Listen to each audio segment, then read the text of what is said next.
Graça e paz, Igreja do Deus Vivo. Hoje, 7 de março, estamos caminhando, graças a Deus. Pode assentar, irmãos. E eu agradeço a Deus nesta manhã pela sua presença aqui na casa do Senhor. Agradeço a Deus pela sua presença que nos acompanha em casa nessa transmissão. Que Deus esteja abençoando a sua vida também. E agradeço a Deus pelo que Ele já fez e pela fé quero agradecer pelo que Ele fará em nossas vidas, tá? Uma manhã tão prazerosa que Deus nos apresentou que eu esqueci até de tirar a máscara na hora de falar, né? Graças a Deus por isso também. Irmãos, como está aí na imagem que aparece aí na tela, o nosso tema hoje é a primeira oração de Cristo. E eu friso logo esse tema, na cruz. A primeira oração de Cristo na cruz. Nós sabemos que Cristo, o nosso Senhor Jesus Cristo, orou inúmeras vezes, jejuou inúmeras vezes, ensinou inúmeras vezes e praticou, e nós vamos ver isso hoje, este ensinamento, esta verdade que Ele mesmo fez uso, que é o poder da oração, o objetivo da oração em nós. E hoje nós vamos nos deter apenas neste momento singular de Jesus na cruz, quando Ele também faz a sua oração. Por isso eu quero convidar você a abrir a sua Bíblia, a palavra de Deus que está em tuas mãos, lá no Evangelho de Lucas, capítulo 23, apenas o versículo 33 e o versículo 34. É o momento da crucificação de Cristo. Neste momento eu dou boas-vindas a todos que estão conosco, que Deus esteja abençoando a vida de cada um de vocês, nesta manhã e sempre. Lucas, capítulo 23, do versículo 33 ao versículo 34, nos fala assim a palavra do Senhor.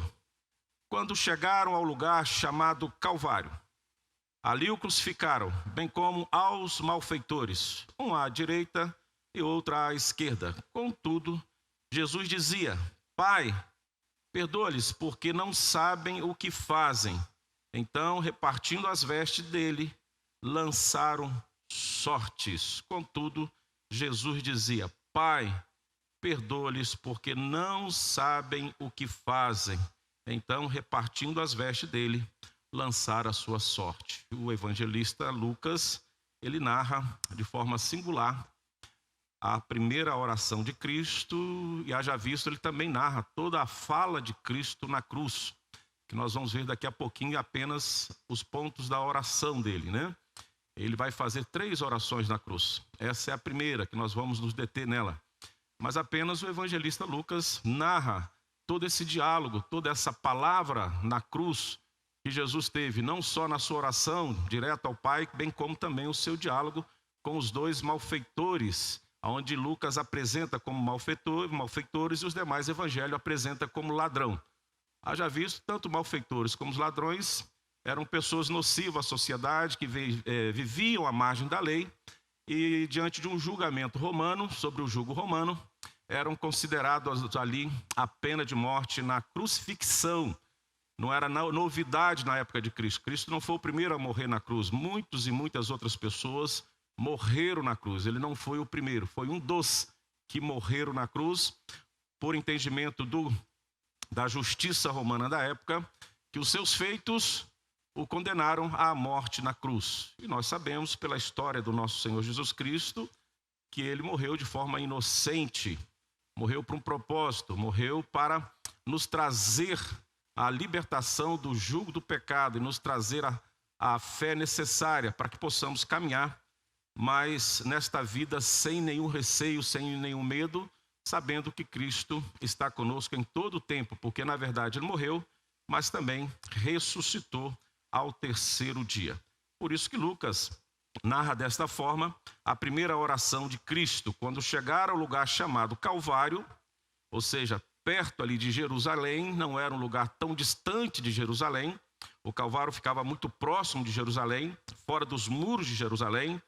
Calvário também, lá do latim, vem conhecido como caveira, e local de sofrimento. Então, quem olhava ali para aquele monte, o primeiro pensamento, o primeiro sentimento que vinha ao seu coração, que era um lugar de extremo sofrimento. Imagina você morrer crucificado. Então, este lugar foi conhecido e batizado pela cultura da época como lugar pleno de sofrimento. Uma particularidade que nós temos na crucificação de Cristo foi o desejo de Pilatos colocar uma placa sobre a sua cabeça, que trouxe ali um certo constrangimento aos seus algozes e seus julgadores, que eram os sacerdotes e as lideranças da época do povo judeu, a placa escrita Rei dos Judeus, né? Na verdade, Pilatos e autoridades romanas da época estavam ali mandando um recado para o povo judeu que vivia sob o domínio do Império Romano. Estava ali, primeiro, um sinal de zombaria. O reinado de Roma estava zombando do rei dos judeus, do próprio Cristo e também de todo o povo judeu da época. Por isso que essa placa foi fixada sobre a cabeça de Cristo na crucificação. O segundo significado desta placa vem de poder, de autoridade. Era um recado bem claro, visível ao povo judeu. Olha, nós estamos crucificando o rei de vocês. Então, quem manda em vocês somos nós. Somos nós, os romanos. Quem dá as ordens aqui somos nós. Quem tem o poder de dar a vida e tirar a vida somos nós. Então, nós somos aqueles que temos o domínio sobre vocês. Por isso que Pilatos colocou lá a placa em cima, Rei dos Judeus. Ou seja, aqui está morrendo o Rei dos Judeus. E para aqueles que estão vivos, ó judeus, presta atenção. Quem manda aqui é o Império Romano. Então, não vacile, porque você pode ser o próximo a ir para a cruz. Porque quem manda somos nós. Então, essa placa tinha esse significado para o povo judeu. Continuando, ali o crucificaram, bem como os malfeitores, como nós já falamos. Lucas apresenta os dois homens crucificados ao lado do Senhor Jesus, uma à esquerda, outra à direita, como malfeitores. Os demais evangelistas os apresentam como ladrões, um à direita e outro à esquerda. Mas, contudo, Jesus, em meio a esta situação de cruz, ele faz a sua oração, Pai, ele se direciona a Deus. Numa boa expectativa, num bom assim, sentimento e observação, embora muitas vezes nós sabemos que houve, de certa forma, da parte do Pai, um não envolvimento com a cruz de Cristo, porque isso já era a vontade do Pai e o Filho apenas obedecia ao Pai. Isso não quer dizer que o Pai estava distante, não quer dizer que o Pai estava ausente, não quer dizer que o Pai não estava assistindo toda a situação do seu Filho. E é por isso que o Senhor Jesus, na cruz, quando faz as suas orações e a primeira oração, ele se direciona ao Pai, primeiro sabendo que ele estava ali presente, sim. Primeiro sabendo que ele estava na obediência do Pai. Também sabendo que ele estava ouvindo a sua prece, ouvindo a sua oração. Deus não estava distante dele que não pudesse ouvir o seu clamor e a sua oração. E a oração do Senhor Jesus, ele vem num motivo muito específico. Ele vem no primeiro sentido da sua oração, e é interessante quando ele vai falar a primeira frase da cruz, ou as primeiras palavras da cruz, que é uma oração, ele vem no sentido de pedir ao Pai que perdoa os homens que estavam ali, e diz, porque não sabem o que fazem. Quem que ele estava perdoando? Primeiro, todo o Império Romano.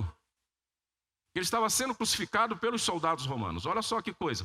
Pede ao Pai que perdoa os soldados romanos, o Império Romano, porque não sabem o que fazem.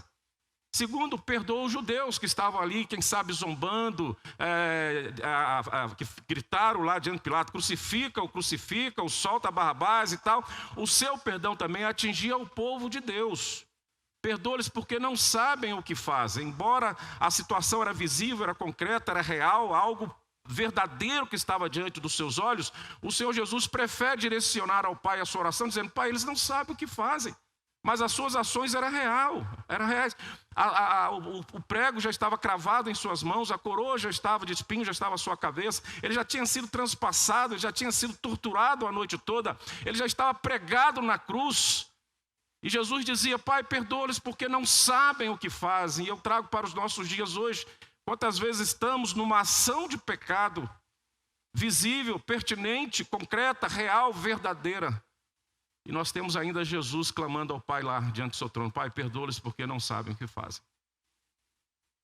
As nossas atitudes diante de Cristo sempre será nessa atitude de defesa, de amor pleno para conosco, independente da nossa ação pecaminosa para com Ele. Nós somos perdoados, queridos. A primeira oração na cruz de Cristo traz esse teor, traz essa petição de perdão para com os seus algozes e traz como perfeito advogado, interferindo ao coração do Pai, dizendo: eles não sabem o que fazem. Embora diante dos seus olhos tudo aquilo ali era tão visível, tão prático, tão verdadeiro. Precisamos aprender muito com esta oração de Cristo. Precisamos enxergar o teor dessa sensibilidade, de estar num profundo sofrimento e olhar por aqueles que praticam esse sofrimento, que lhe oferecem esse sofrimento de forma gratuita, porque ele não devia nada, não fez nada por merecer. Ele traz em seu coração as suas primeiras palavras de perdão. E embaixo, quando terminamos esse texto, nos apresenta assim: então, repartindo as vestes dele, lançaram sorte. O que é interessante é que isso já era um hábito comum na tradição, que todas as pessoas que eram crucificadas, suas roupas, suas vestes, eram ali oferecidas, divididas entre os soldados que crucificavam aqueles que iam para a cruz. Mas interessante que quando nós voltamos lá no reinado de Davi, quando Davi ainda rei, salmista, compositor, homem segundo o coração de Deus, no Salmo 22, versículo 18, e todo o Salmo vai narrar o sofrimento do Messias, especificamente o versículo 18, vai ali narrar exatamente isso que está acontecendo aos pés da cruz. Ou seja, de forma profética, Davi já estava dizendo: olha, as vestes do Senhor Jesus, do Cristo crucificado, do Messias sofredor, estará sendo ali disputada num jogo aos pés da sua cruz. Ou seja, Davi já narrava o sofrimento de Jesus e o que acontecia aos pés da cruz de Jesus. Fato esse que nos leva a perceber que a crucificação de Cristo não foi mero acaso do seu nascimento até a sua morte. O sofrimento na cruz de Cristo é algo que já estava no coração de Deus desde a criação do mundo. Em todo o tempo pelo qual, após a queda da humanidade, Deus já tinha preparado aquele que esmagaria a cabeça da serpente e seria a referência de salvação, de porta, de caminho, de verdade para todos aqueles que queiram retornar ao Éden, retornar à presença de Deus e viver a eternidade com Ele. Então Cristo está na cruz e nós vamos perceber essas primeiras das 7 últimas palavras de Jesus na cruz que Ele proferiu ali no Calvário, no lugar de sofrimento. Ou seja, nós podemos perceber essa cena, nós podemos trazer essa cena para nós. Não obstante, já há algum tempo nós fazemos isso na igreja, na semana conhecida como Santa. Ano passado não pudemos fazer, este ano também não vamos fazer, mas vamos fazer aqui as reuniões. Mas a encenação não será possível. Mas nós podemos projetar na nossa mente esta verdade: Jesus sendo crucificado, no centro e ao lado, 2 malfeitores ou 2 ladrões que estavam ao seu lado, um esquerdo e a sua direita. E isso vai trazer para nós também, quando olhamos para a morte de Cristo, o seu objetivo da sua caminhada, o objetivo da sua vida aqui na terra. Não foi por acaso que o Senhor Jesus estava morrendo ao lado de 2 malfeitores ou de 2 ladrões. Na realidade, ali na cruz, ele estava referendando todo o objetivo do seu ministério. Porque Jesus morreu do jeito que sempre viveu. Esta é a realidade da cruz para nós. Como que ele sempre viveu? Jesus veio a este mundo para buscar quem? Os pecadores. E caminhou entre os pecadores, comeu entre os pecadores, pregou entre os pecadores, chamou pecadores para fazer parte do discipulado, do colégio apostólico ali do seu ministério. Entrou em casas de pecadores, ministrou a palavra para pecadores, curou pecadores, ressuscitou pecadores. Jesus veio para viver o seu ministério, a sua vida neste mundo, para buscar os pecadores. Ele viveu entre eles para poder, primeiro, alcançá-los com sua graça e com a sua misericórdia. Ele não criou nenhum tipo de obstáculo que pudesse impedir a sua presença, a sua chegada, o seu objetivo aqui na terra, como Senhor, como Filho de Deus, como Senhor e Salvador de todos nós. Nada que o homem fizesse ou pôde fazer ou ainda poderá fazer vai impedir esta missão, esse objetivo do reino e do objetivo do ministério do Senhor Jesus entre nós. Ele morre entre pecadores, mas ele viveu entre os pecadores para alcançá-los em primeiro lugar. Segundo, para perdoá-los, não somente para dizer, olha, eu sou o Filho de Deus, mas eu estou aqui sofrendo por vocês, mas vocês não têm mais jeito, estão condenados. Não, ele sim veio para alcançá-los, mas também para perdoá-los. E em terceiro, ele veio para transformá-los.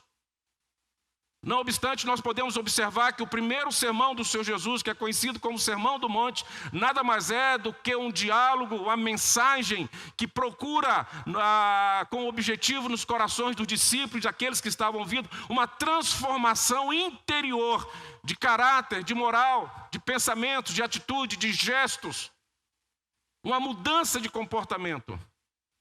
Ou seja, os discípulos precisavam passar por um processo de transformação de vida, porque eram pecadores e agora carentes da graça e da misericórdia de Deus. E para referendar após a ressurreição de Cristo, após a descida do Espírito Santo, referendar o reino de Deus na pessoa de Cristo aqui na terra, eles precisariam passar por uma transformação profunda.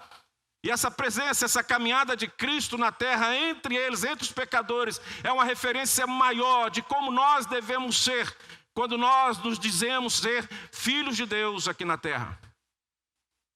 Precisamos ser transformados pelo sangue do Cordeiro na cruz. Por isso que ele viveu entre nós, entre os pecadores, para alcançá-los, perdoá-los, transformá-los. E é por isso que ele também morreu entre os pecadores, dando sinal claro de qual era o seu ministério, o seu objetivo entre nós. E quando chegou a hora de morrer, nós percebemos que ele morreu crucificado entre eles. E é interessante, irmãos, que até o tempo presente, até os dias de hoje, se há uma preocupação em nossos corações quando temos um ente querido, uma pessoa que conhecemos na iminência da morte, muitas vezes nós saímos confortados em nosso coração quando nós temos e conhecemos suas últimas palavras. Como que isso ainda se faz presente entre nós? Querer saber o que aquela pessoa que nós amamos disse no momento antes de morrer.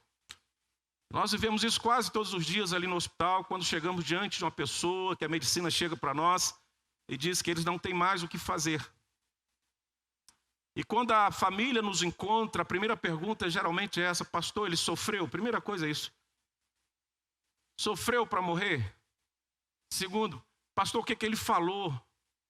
E muitas vezes nós traduzimos para eles as últimas palavras daquele ente querido. E quando são palavras boas e confortadoras, basta um amém na hora de uma oração que falamos, que dirigimos aos céus. Isso já traz um conforto sem precedente ao coração daquele que está enlutado pela morte de um ente querido. Há poucos dias, apenas por saber que o seu ente querido falou um amém diante de uma oração, e for a última palavra que ele falou em vida, a família se sentiu tão ali confortada por essa palavra, tão tranquila na sua caminhada, que foi melhor para receber a notícia do óbito. Mas nós temos isso no nosso coração, principalmente quando temos dúvidas para onde vai aquele ente querido nosso, que passou alguns dias no hospital, doente, enfermo, ainda tendo a oportunidade, a semelhança daquele ladrão ao lado da cruz de Cristo, quando recebeu da parte de Cristo ali o presente glorioso de estar na eternidade com Ele, após a sua confissão, após o seu arrependimento e após desejar intensamente estar com Cristo. E são essas palavras que muitas vezes traz conforto ao nosso coração. Então basta um amém, porque quando nós oramos, nós colocamos aquela vida nas mãos de Deus e o apresentamos como um pecador desejoso muito, com um desejo muito grande de receber a bênção de Deus em sua vida. E quando ele diz esse amém, nós temos no nosso coração a certeza de que o Espírito Santo de Deus agiu poderosamente e ele recebeu a palavra de salvação naquele último instante da sua existência. Então, quando uma pessoa está para morrer, todos nós queremos ouvir o que ela tem a falar. E todos nós queremos ouvir o que Jesus falou na cruz. O que ele pronunciou na cruz. De 7 palavras na cruz, ou 7 frases na cruz, como é apresentada nos evangelhos. A primeira, a quarta e a última palavra são de oração, que ele vai dirigir diretamente ao seu Pai, ao Deus, ao Senhor Deus. Ele ora primeiro para manter acesa a sua comunhão com Ele. E isso traz no nosso coração também uma necessidade de orar e orar sempre em toda e qualquer situação da nossa vida. Porque quem ora sente uma comunhão plena com Deus, mesmo que o mar esteja cheio de turbulência, mesmo que o vento seja forte, mesmo que estejamos numa fornalha, mesmo que estejamos dentro da cova dos leões, mesmo que estejamos caminhando por um deserto. Quando nós oramos, direcionamos a nossa oração ao Pai, este momento é o momento que nos apresenta como filhos, como pessoas extremamente carentes, necessitados da ação de Deus. Isso traz conforto, porque nós sabemos que Deus se faz presente em todos os lugares da nossa caminhada, em toda e qualquer situação da nossa vida. Por isso que falamos em primeiro lugar, Deus se fazia sim presente na cruz com Cristo. Deus estava ao seu lado. Deus estava escutando as suas palavras, assim como nós hoje temos certeza de que Deus, em meio a tantas dificuldades, tem de fato sim ouvido as nossas orações. Isso nos traz um conforto, porque nos mantém numa comunhão plena com Ele em todo momento da nossa existência, porque podemos falar com Ele. E Ele fala com aquele que é Deus, no nome daquele que Ele veio, que foi no nome de Deus, e veio sem a sua força divina, mas veio como homem na obediência a Deus e viveu de forma vitoriosa diante dos homens, glorificando assim o Pai e também honrando o nome do Pai e obedecendo à vontade do Pai. Ele ora mantendo essa comunhão que nunca deixou de existir com o Pai, nunca deixou de ter com o Pai. Ele começou o seu ministério em oração e termina seu ministério também em oração. Meus irmãos, quando nós olhamos para Cristo e no seu ministério de oração, nós precisamos colocar em prática este ensinamento e caminhar como Cristo caminhou aqui na terra. Nós percebemos que o Senhor Jesus começou o seu ministério com oração e vai terminar o seu ministério com oração. Significa que quando nós aceitamos Jesus como Senhor e Salvador de nossas vidas, a primeira atitude nossa é de oração. A segunda atitude nossa, continuar orando. A terceira atitude nossa, permanecer na oração. Prática de vida nossa, orar. Orar. Orar em todo o tempo da nossa existência. Mesmo que estejamos vivendo tempos bons de calmaria, a oração precisa ser constante, a comunhão precisa acontecer entre eu e o Pai em todo o momento. Porque o Pai não está apenas à nossa disposição ou diante de nós em momentos turbulentos da nossa existência. Ele também se faz presente nas calmarias da nossa vida. Quando nós olhamos para Jesus, Ele inicia o seu ministério numa calmaria, mas inicia com oração e jejum. Ele vai trazer esse ministério aos homens, essa prática aos homens, porque sabemos que é isto que vai fazer com que nós possamos nos aproximar de Deus, ter essa comunhão com Deus e ter a assistência de Deus e as providências de Deus durante a nossa existência. Deus não está apenas para nos servir e nos ouvir em momentos de calamidade. Deus está pronto a nos atender e nos ouvir em todo momento da nossa existência. Ele tem prazer em estar conosco em todo momento. Ele é Pai e nós somos filhos. A oração precisa ter um espaço grandioso e valoroso em nossas orações. A oração não pode ser feita no pior momento da nossa existência, somente nos piores momentos da nossa existência, ou no momento pior do nosso dia, da correria, do cansaço. A oração precisa ser exercitada no melhor momento da nossa existência. Quando nós olhamos para o grande reformador, Lutero, e é muito conhecido esse costume, esse hábito dele, da sua vida. Ele tinha por hábito de começar o seu dia orando 2 horas por dia. Quando tudo estava bem, normal, a sua agenda era tranquila, 2 horas de oração por dia. Ele começava o dia orando, sem atrasar os seus compromissos. Mas quando ele percebia que aquele dia seria de muita turbulência para a sua vida, Ele orava 4 horas por dia, ou seja, acordava 2 horas mais cedo e passava 4 horas na presença de Deus, para poder enfrentar as turbulências daquele dia que estava se apresentando diante dele, porque pela graça de Deus, ele iria existir naquele dia. Deus o levantou, e a primeira coisa que precisamos fazer ao acordar, abrir os nossos olhos, é falar graças a Deus, é manter comunhão com Deus, é se jogar aos pés de Deus, aos braços de Deus, e procurar esta comunhão com Deus, para que este dia que o Senhor nos apresentou, seja um dia rico de bênção, mesmo que seja um dia turbulento para a nossa existência. Jesus nos ensina assim. Jesus faz prática da oração sendo filho de Deus. Se despiu de toda a glória daquele príncipe celestial e veio entre nós, semelhante a nós. Teve fome, teve sede, chorou, caminhou, declarou que não tinha onde reclinar a sua cabeça.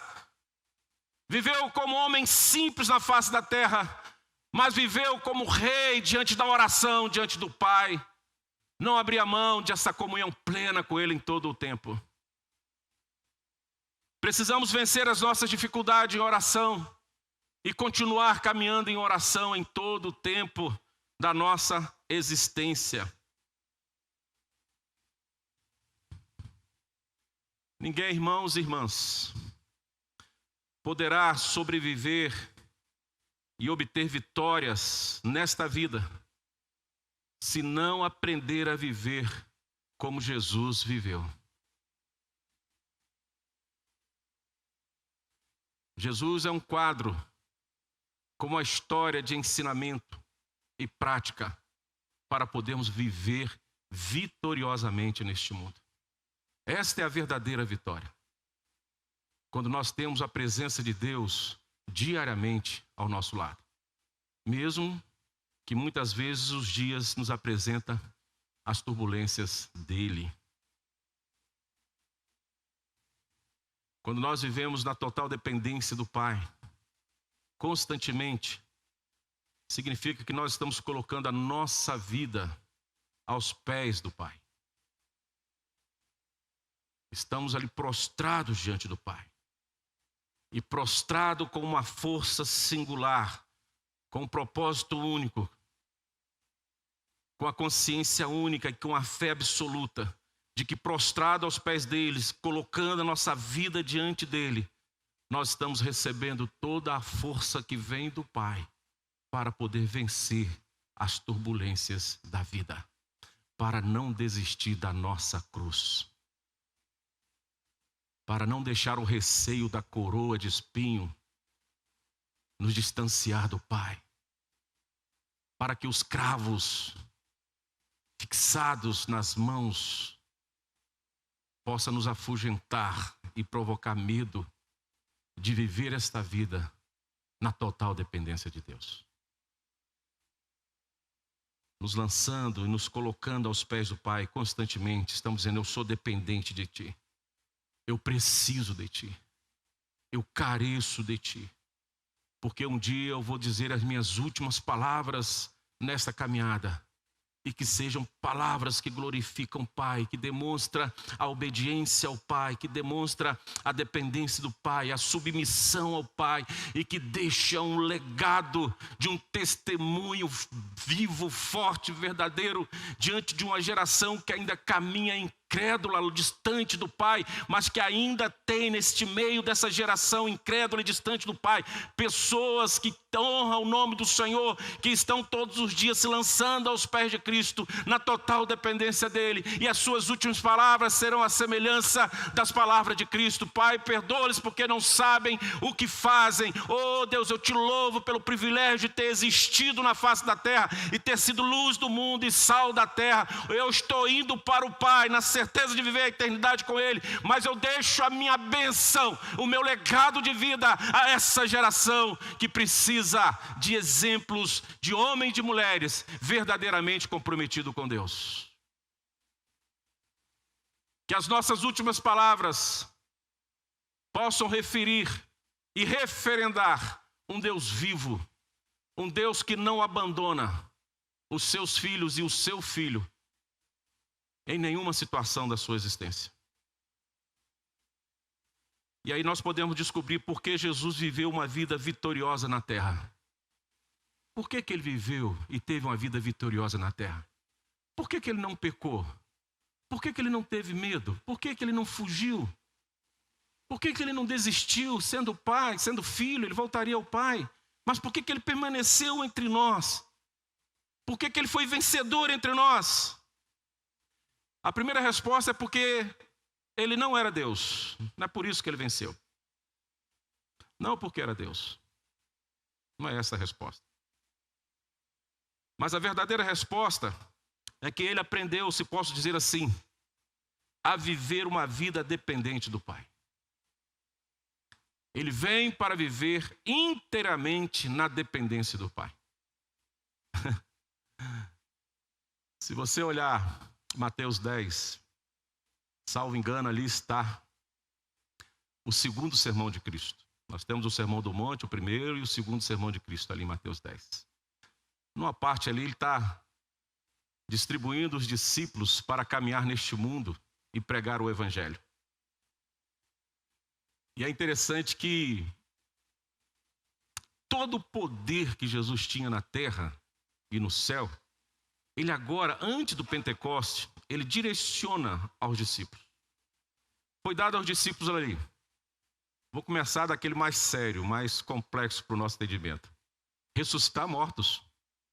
Olha lá no texto. Se você ler a autoridade que Jesus deu a eles naqueles momentos, que eles poderiam até ressuscitar mortos, se houvesse necessidade disso. Curar, expulsar demônios. E aí vai. E aí vai.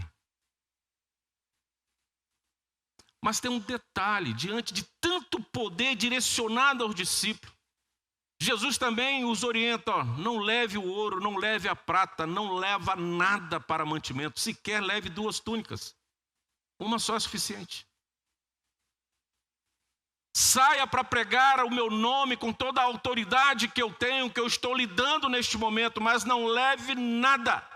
Não peça nada. E olha que detalhe, de graça recebeste, de graça dai, ou seja, todo este poder que eu estou lhe dando a favor do ministério de vocês e para abençoar as vidas das pessoas que estarão ao seu lado, necessitadas e carentes da graça de Deus, deve ser oferecida gratuitamente. Eu, quando leio esse texto, eu peço a Deus para não pecar nos meus pensamentos. Porque tantos homens bons aí que nós temos, de tantas palavras, de tanta unção, de tanta sabedoria, mas cobram tão caro para vir aqui numa igreja tão humilde pregar a palavra de Deus. Não cobram apenas despesas de viagem, não. Cobram muitas coisas. Sem contar que antes manda um checklist para nós de todo tamanho, querendo saber a localização da igreja, quantos membros tem, qual hotel que vai ficar, qual a distância, enfim, tudo eles querem saber primeiro antes para ver se pode aceitar ou não. Homens bons do nosso conhecimento aí, homens de Deus. Se você não tiver uma amizade mais próxima deles para quebrar esse jugo e trazê-los, não vem não. Agora, homens que Deus deu autoridade para ressuscitar mortos, saíram sem nada, não podiam pedir nada. As casas que o aceitassem, eles abençoariam, a bênção deveria ficar ali. Se alguém rejeitasse, eles deveriam sacudir a poeira e sair e procurar outro lugar, porque aquela casa não merecia a bênção de Deus. Toda a orientação divina da parte de Cristo foi dada a eles, mas tinha um ponto que nos chama a atenção quando o Senhor Jesus diz assim: vai, de graça dai, de graça recebei, leve apenas o necessário para a viagem. Jesus estava falando para eles: olha, aprenda a viver na total dependência de Deus. Só isso. Só isso. Aprenda a viver na total dependência de Deus, mesmo com a unção do Espírito Santo, mesmo sendo nós príncipes do reino de Deus na face da terra, mesmo sendo nós filhos de Deus na face da terra, vamos aprender a viver na total dependência desse Deus. É isso que Jesus ensinou. É isso que Jesus fala na cruz, é isso que o Senhor Jesus deixa para nós, esse legado de viver na face da terra, mesmo sendo filho de Deus, na total dependência do Pai. Não obstante as suas orações antes de grandes milagres, primeiro ações de graças, glorificando a Deus pelo que ele era. Depois, diante dos homens, testemunhando que Deus nunca deixou de ouvi-lo e fazer algo por ele, para depois realizar o milagre. Deixava bem claro para os homens quem ele era e a quem ele obedecia e servia e a quem ele dependia, todas as coisas. Geração do tempo presente, aprenda à semelhança de Cristo, a viver na total dependência do Pai. Aí está o segredo de uma vida vitoriosa de Cristo. Aí está o segredo por uma vida vitoriosa de todos aqueles que creem no nome do Senhor Jesus como Senhor e Salvador de suas vidas. E aí vem uma resposta triste para nós, queridos. Uma resposta melancólica, desesperadora para o nosso coração de hoje. Sabe por que nós, às vezes, vivemos vidas derrotadas? Sabe por que vivemos uma vida derrotada? Dependente de homens, dependente das pessoas da terra. Mesmo nós, sendo já grandes, bem vividos, experientes, está sempre na dependência de alguém. Está sempre na necessidade de alguém. A resposta vem desta forma, porque não aprendemos a depender do Pai como Jesus nos ensinou. Porque no dia que nós aprendemos a viver como Jesus viveu, na dependência do Pai, meu irmão, você não será escravo de nenhum ser humano. Você não será escravo de nenhuma nação, de nenhum império. Você não vai se dar o direito de se puder ser, negar a Cristo, mesmo que tenha uma cruz para enfrentar à frente. Porque você é dependente do Pai. Você não vai negar a ordem de Cristo. Pegue o barco e navegue. Mesmo que depois de navegar as tempestades aconteçam. Você vai saber que Cristo virá ao seu encontro. Deus estará presente. E sempre estará presente. Quando existe um coração que está totalmente voltado a Deus, na total dependência de Deus. E eu quero caminhar para o final dessa primeira oração de Cristo na cruz. Eu quero dizer que nada impedia Jesus de orar. Nada. Nada. E quando eu penso no ministério da oração, e o mistério da oração, não só apenas o ministério, ela tem essa particularidade. É uma atitude que cada cristão, exercendo o seu sacerdócio, pode fazer em todo momento. Pode aplicar em todo momento. Tem hora que nos meus pensamentos eu fico pensando assim, Senhor, por que é tão difícil orar? Por que é tão difícil viver um pouco mais na oração? Por que estamos tão preocupados com os dias de hoje, a semelhança ali de Marta correndo de um lado para outro, enquanto Maria está no melhor lugar. Muitos de nós estamos num atropelo de vida sem precedente, mesmo enxergando e percebendo que há um cheiro de morte à nossa volta, está um cheiro de morte na humanidade, e mesmo assim nós ainda não paramos para ficar ali um pouco mais na presença de Deus orando, já que nós sabemos que nada impediu Jesus de orar e nada pode impedir a igreja de orar. Em toda e qualquer situação podemos orar. Os apóstolos oraram dentro da prisão à meia-noite. Se posso voltar ao Velho Testamento, talvez o lugar mais estranho que eu conheço na Bíblia de uma oração é de Jonas, no ventre de um peixe. Não me lembro de um outro lugar tão estranho, tão complexo, de conseguir orar dentro da barriguinha de um peixe. Isso prova que podemos orar em todo lugar, constantemente, de várias formas. Muitas vezes somos educados na igreja para ficar em pé e se acertar, se arrumar, dar uma checada na voz, dar uma respirada. Santo, santo, santo Deus, estamos aqui para adorar na beleza da sua santidade. Glória a Deus, aleluia, oh Deus, tu é bom. Aí tem uma igreja atrás fervendo. Aleluia, glória a Deus, oh meu Pai. Amém, amém. Essa parece que é a oração que precisa acontecer. Mas não é assim, irmãos. Entra no seu quarto. Vai para o secreto do seu quarto e Deus em secreto te ouvirá. Vai lá e ora. Você não sabe o efeito da oração dentro de um lugar secreto, você e Deus se derramando. E a ideia do quarto é perfeita. Quando Jesus fala, entra, lá está lá no Sermão do Monte também, entra no quarto, feche a porta. O sentido é de fora para dentro. Você fechou a porta, fechou a janela, ou seja, você está entronizado. Significa que Deus está ali com você, sem interferência nenhuma externa. Você e Deus no seu quarto. Abrindo o seu coração, se derramando aos pés de Cristo. O problema hoje é fechar o quarto.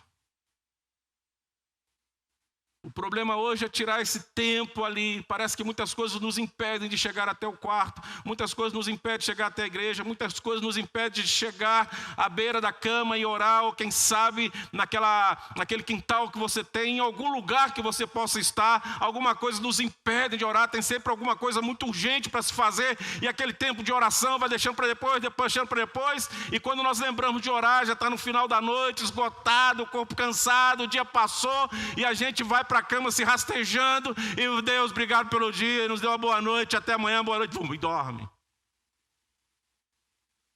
Ou às vezes a oração mais lembrada e percebida é aquela do momento do almoço, como se cobrisse todos os problemas nossos. Só que se você for orar do jeito que você precisa na hora do almoço, a comida esfria, e você não quer que a comida fique fria. E aí? Faça mal, faça bem, em nome de Jesus, amém, vamos comer. E está feito a oração do dia.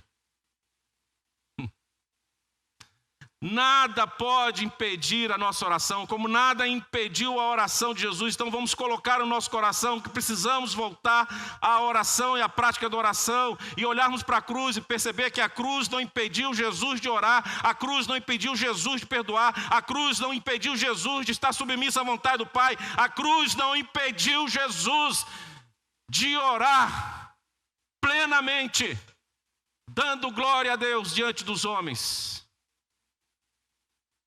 Jesus começa dizendo, Pai, disse Jesus isso na hora da sua morte, disse no momento que a coroa de espinho já estava furando o seu rosto e sendo ensanguentado por esta coroa de espinho.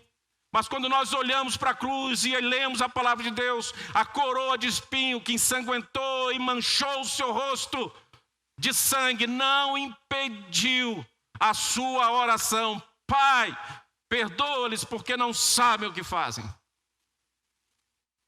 A dor da coroa de espinho não roubou o seu pensamento para uma outra situação, a não ser falar com o Pai, orar. E sabendo que a sua sentença era de morte. E uma morte dolorosa. Quando nós olhamos para a cruz, imaginando aquele cenário da cruz de Cristo, nós vamos observar que após aquela coroa cravada em sua cabeça, nós vamos ver as suas mãos que estavam pregadas na cruz com os cravos, que agora naquele momento ele não poderia descer dali para curar os enfermos, ele não poderia descer ali para abraçar os seus discípulos, ele não poderia descer dali para confortar a sua mãe, ele não poderia descer ali para juntar os seus discípulos que o haviam abandonado e apenas João ao pé da cruz. Mas esta situação de estar preso à cruz não impediu de orar. Ele não podia descer, mas podia orar. Orar por mim, por você, por todos nós. Orar pelos discípulos, orar por sua mãe, orar pelos seus algozes. A oração, a cruz não impediu Jesus de orar. Seus pés não podiam mais andar para alcançar os pecadores. Estava preso à cruz, mas isso não impedia de orar pelos pecadores. Isso nos traz uma verdade, irmãos.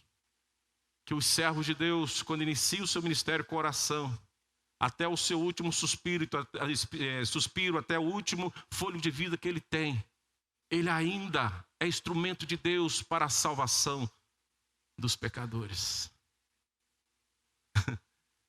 Quando eu olho para Cristo, o seu ministério foi esse, não outro. Salvar os pecadores. E se nós hoje temos Cristo no nosso coração, um instrumento que faz com que o pecador se aproxime de Deus é a oração, irmãos. Não é equipamentos, não é a habilidade das pessoas que estão à frente do púlpito, mas é uma igreja que ferve, que geme muitas vezes em oração a favor daqueles que não sabem o que fazem. Que não sabem o que fazem. E se Cristo perdoou, a igreja precisa ser esse canal de perdão. E se ainda não perdoamos, não estamos à semelhança de Cristo à cruz e ainda não aprendemos os seus ensinamentos e ainda não estamos na total dependência dele. Eu gosto muito de conversar com as pessoas. Eu gosto muito de falar sobre muitos temas. E tem um tema que nos mostra muito bem o termômetro da nossa comunhão e total dependência de Deus. É o termômetro do perdão. E eu não estou falando, quando eu converso, quando alguém tem alguém para perdoar diretamente ali. Eu estou falando aquele bate-papo que a gente está conversando, sem compromisso, sem propósito. E de repente alguém chega assim e fala assim, mas fulano fez isso, estuprou, matou, queimou, pai, uma criança, que absurdo. É verdade, que absurdo. Pastor, tem perdão? Eu falei, tem. Não pode ter, tem perdão. Tem perdão. Esses dias alguém ficou horrorizado quando eu falei com uma pessoa que há poucos dias soube desse assunto. Falei, se ele se arrepender, minha irmã, tem perdão. É meu irmão e seu irmão, e vai para o céu com a gente. Mesmo que ele vive trancado a vida toda numa cela, mas ele vai para o céu viver livre eternamente. Não pode. Por que não pode? Aí eu fico pensando, se uma tragédia dessa acontece no seio da nossa casa, no seio da nossa igreja, como vamos acolher um sermão de perdão? É só olhar para a cruz e ver Jesus perdoando os romanos, perdoando os judeus, perdoando os seus discípulos que não estavam ali com ele, deram ninja. E olha que naquela época não tinha Covid, não seriam contaminados de nada, poderia fazer aglomeração tranquilamente ali, sem problema nenhum. Mas só João ficou. Mesmo esse tamanho deste pecado, dessa agressão à sua pessoa e sendo ele inocente, ele ora, Pai, perdoa-lhes porque não sabe o que faz. Ou seja, a cruz e o motivo pelo qual ele foi levado à cruz não impediu de orar. E quem ora, irmãos, quem tem essa dependência de Deus, voluntariamente já tem um coração perdoador.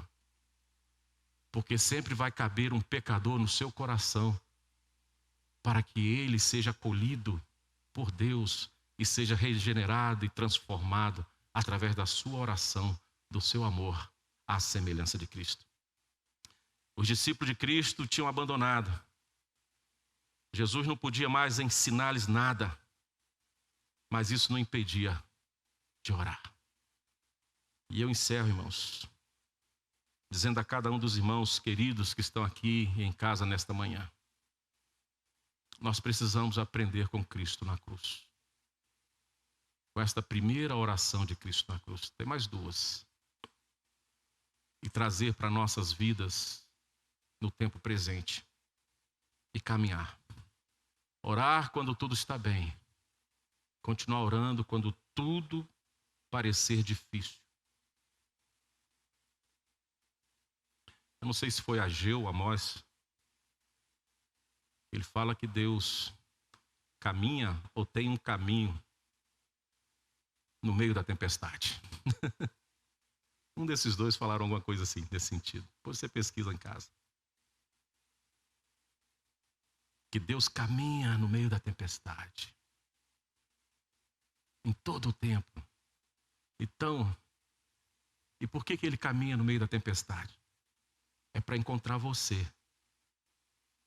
neste momento que tanto precisa de Deus. E porque Jesus caminhou na oração no meio de uma tempestade da cruz, é para dizer para você e para mim, irmãos, que o Pai está aí também.